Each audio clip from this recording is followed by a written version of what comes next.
Hello मु आपण मानकर Bhairav welcome to competition study. आज आम माने कनिष्ठ शिक्षक बा शिक्षा सहायक परीक्षा रे आसबाकु थिबा प्रश्न गुड़िकर आलोचना करिबा। हां भिडियोटी को आरंभ करबा पूर्व कहि रखुछि जे जदि आपण माने हमर चैनल को ए पर्यंत सब्सक्राइब करि नाहंती सब्सक्राइब कर दियंतु आउ बेल घंटीटी को बजाई दियंतु। धन्यवाद। और एक नंबर प्रश्नटी हैला भारतीय जातीय कांग्रेस रो निष्पत्ति साइमन कमिशन को वर्जन करिबा। एहाकु मुस्लिम लीग ओ अन्य केउ संघ समर्थन जणाई थिले। ऑप्शन ए प्रार्थना सभा, ऑप्शन बी वेदांत सभा, ऑप्शन सी ब्राह्म सभा, ऑप्शन डी हिंदू महासभा। यार सठिक उत्तरटी होई जिवो ऑप्शन डी हिंदू महासभा। हमर 2 नंबर प्रश्नटी हैला निम्नोक्त व्यक्ति मानक मध्यरु काहांकु पंजाब केसरी कहा जाय।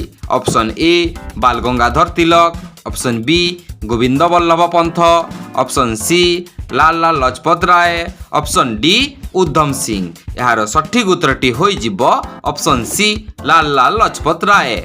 आमर 3 नंबर प्रश्नटी हैला 1929 मसीह रे कांग्रेस केउ अधिवेशन रे पूर्ण स्वराज प्रस्ताव अनुमोदन करिथिला। ऑप्शन ए लाहौर अधिवेशन, ऑप्शन बी अहमदाबाद अधिवेशन, ऑप्शन सी कलिकता अधिवेशन, ऑप्शन डी बॉम्बे अधिवेशन। यार सठिक उत्तरटी होई जिवो ऑप्शन ए लाहौर अधिवेशन। आमर 4 नंबर प्रश्नटी हैला निम्नोक्त मध्यरु केउ दिनटी को भारतर प्रथम स्वाधीनता दिवस रूपे पालन करिबा पई जातीय कांग्रेस घोषणा करिथिला। ऑप्शन ए 1929 जनवरी 26 तारिख, ऑप्शन बी 1930 जनवरी 26 तारिख, ऑप्शन सी 1931 जनवरी 26 तारिख, ऑप्शन डी 1947 अगस्त 15 तारिख। यार सठिक उत्तरटी होई जिवो ऑप्शन बी 1930 जनवरी 26 तारिख। आमर 5 नंबर प्रश्नटी हैला गांधीजी आईन अमान्य आंदोलन करिबा पई केउठारु तांको यात्रा आरंभ करिथिले। Option A Dandi, option B Ahmedabad, option C Manipur, option D Sabarmati. यार सठिक उत्तरटी होई जिवो ऑप्शन डी साबरमती।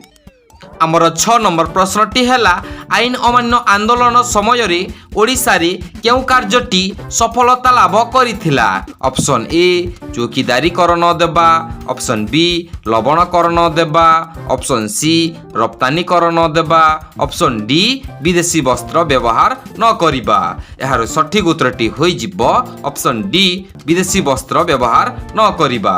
आमर 7 नंबर प्रश्नटी हैला निम्नोक्त व्यक्ति मानक मध्यरु काहाकु सीमांत गांधी कहा जाय। Option A Lal Bahadur Shastri, option B Indira Gandhi, option C Mahatma Gandhi, option D Abdul Ghaffar Khan. यार सठिक उत्तरटी होई जिवो ऑप्शन डी अब्दुल गफर खान। आमर 8 नंबर प्रश्नटी हैला 1930 मसीह रे ब्रिटिश सरकार डकाई थिबा प्रथम गोलटेबुल बैठक केउ कारण पई विफल होइथिला। ऑप्शन ए गांधीजी जोग देई नथिले, ऑप्शन बी कांग्रेस जोग देई नथिला, ऑप्शन सी भारतीय माननकु डकाई नथिले, ऑप्शन डी भारतीय माननक परामर्श निया जाई नथिला। यार सठिक उत्तरटी होई जिवो ऑप्शन बी कांग्रेस जोग देई नथिला। आमर 9 नंबर प्रश्नटी हैला ब्रिटिश सरकार द्वारा दलित मानक पई पृथक निर्वाचन मंडली व्यवस्था केउ चुक्ति अनुजाई प्रत्याहार करा जाइथिला। ऑप्शन ए भरसाई चुक्ति, ऑप्शन बी पुना चुक्ति, ऑप्शन सी गांधी इरविन चुक्ति, ऑप्शन डी प्यारिस चुक्ति। यार सठिक उत्तरटी होई जिवो ऑप्शन बी पुना चुक्ति। आमर 10 नंबर प्रश्नटी हैला ओडिसा रे आईन अमान्य आंदोलन करिबा पई केबे निष्पत्ति निया जाइथिला। ऑप्शन ए 1930 मार्च 3 तारिख, ऑप्शन बी 1930 मार्च 16 तारिख, ऑप्शन सी 1930 अप्रैल 10 तारिख, ऑप्शन डी 1930 में 15 तारिख। यार सठिक उत्तरटी होई जिवो ऑप्शन बी 1930 मार्च 16 तारिख। हमको जदि आम वीडियोटी पसंद लागिला लाइक शेयर एंड सब्सक्राइब करी बेल घंटीटी को बजाय दियंतु। धन्यवाद।